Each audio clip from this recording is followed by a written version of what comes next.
முயல் என்ன படிச்சா யோசிச்சுதான், ஐயோ நம்ம அவசரப்பட்டுக்கோமே, நாம ஒழுங்கா தெளிவா இருந்திருந்தோம்னா இந்த ரேஸ்ல நாம ஜெயிச்சிருக்கோமே, இந்த ஆமை போய் ஒரு ஆமை நம்மளை தோக்கடிச்சிருச்சு அப்படின்னு பயங்கர டென்ஷன் ஆயிடுச்சான் முயல். உடனே என்ன படிச்சா, இந்த தடவை நாம தெளிவா ஓடி இந்த ரேஸை ஜெயிக்கணும் அப்படின்னு முடிவு பண்ணி ஆமை கிட்ட போய், வரியா திரும்ப ரேஸ் போலாம் அப்படின்னு. உடனே ஆமை சொல்லிச்சான், சரி சரி வா ரேஸ் போலாம் அப்படின்னு வந்து.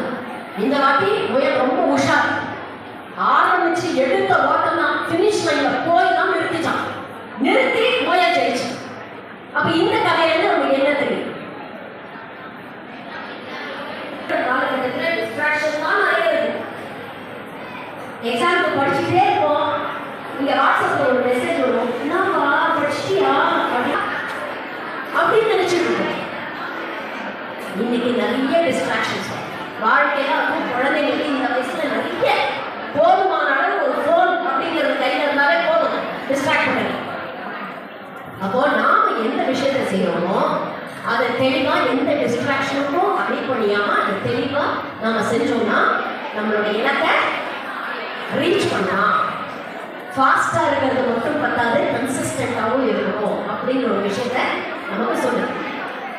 கதையோட முடியல, அடுத்த எபிசோட சொல்றேன்.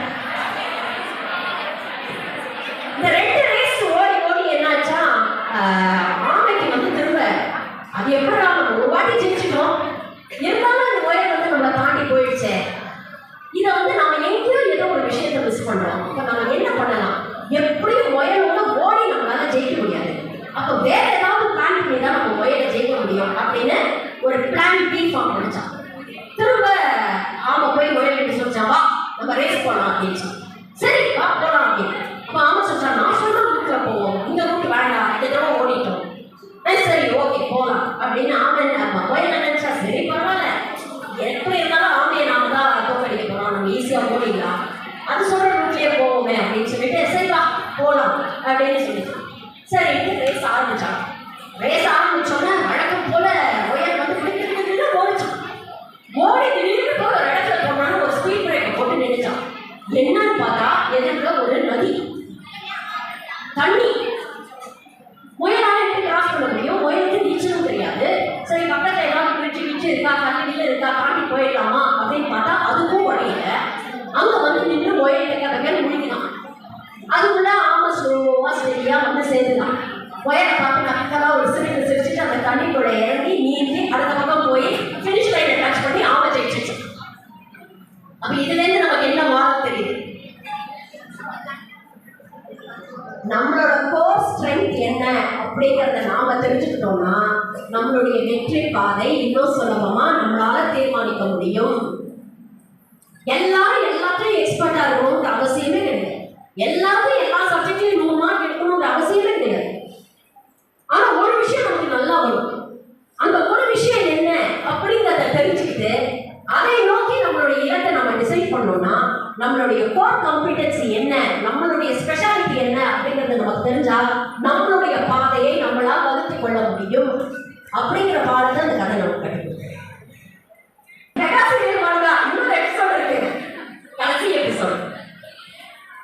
இந்த 3 ரேஸ் ஓடுனதுல என்ன ஆயிடுச்சான், அந்த ஆமையும் முயலும் பயங்கர திக் ஃப்ரெண்ட்ஸ் ஆயிடுச்சான். இப்போ நீங்க இருக்கீங்கல்ல, உங்களுக்குள்ள பயங்கர திக் ஃப்ரெண்ட்ஸ், வருஷக்கணக்காக சேர்ந்து படிச்சிருக்கீங்க, அந்த மாதிரி திக் ஃப்ரெண்ட்ஸ் ஆயிடுச்சான் ஆமையும் முயலும்.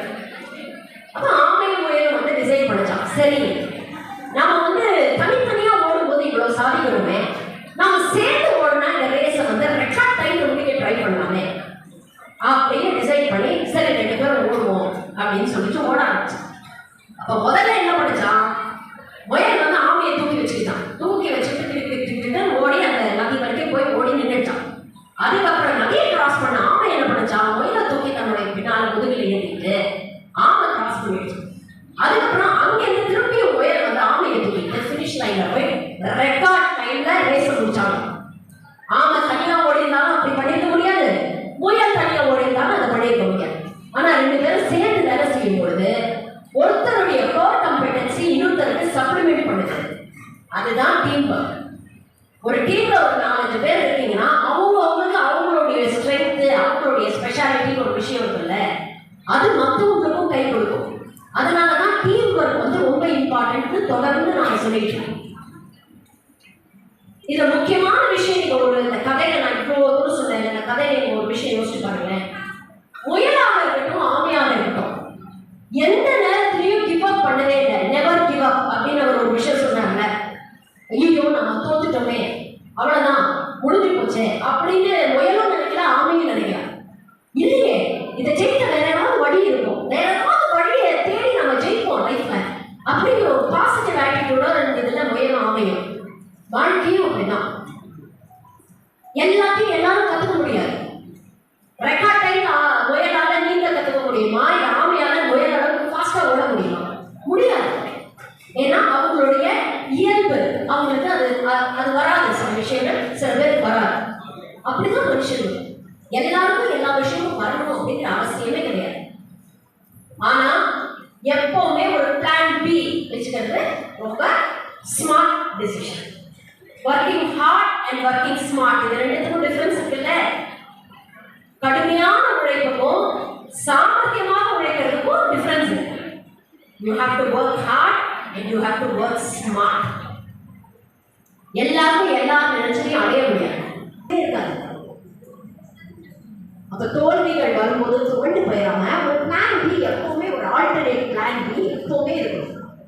ஐயோ நான் வந்து 12th முடிச்சப்பறம் சிஏ பண்ணணும்னு நினைச்சேன், எனக்கு சிஏல அட்மிஷனே கிடைக்கல, அவ்வளவுதான் முடிஞ்சு போச்சு என் வாழ்க்கை. அப்படி கிடையாது வாழ்க்கை.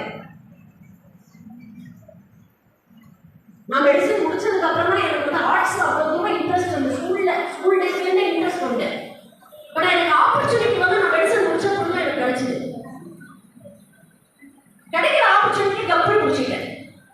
அந்த மாதிரிதான் வாழ்க்கை. நமக்கு எங்க இருக்கு, எப்போ எப்படி ஆப்பர்ச்சுனிட்டி வரும்னு தெரியவே தெரியாது.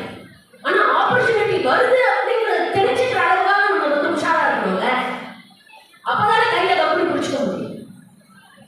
அப்ப எப்பவுமே அந்த ஆட்டிடியூட நம்ம வளர்த்துக்கணும். ஒரு விஷயம் நமக்கு கிடைக்கலன்னா எல்லாம் முடிஞ்சு போச்சு அப்படின்னு நினைக்காம there is always an alternative, there is always a plan B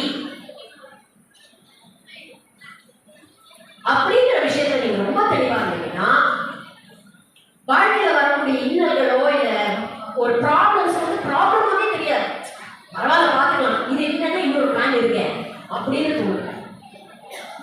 அப்ப அந்த ஆட்டிடியூட நம்ம வளர்க்கணும். அதான் அவர் சொன்னார், நெவர் கிவ் அப் அப்படின்னு சொன்னார். அந்த கான்ஃபிடன்ஸும் நெவர் கிவ் அப் அப்படிங்கிற ஆட்டிடியூடு இருந்தா மற்றதெல்லாம் தானா ஆட்டோமேட்டிக்கா வரும்.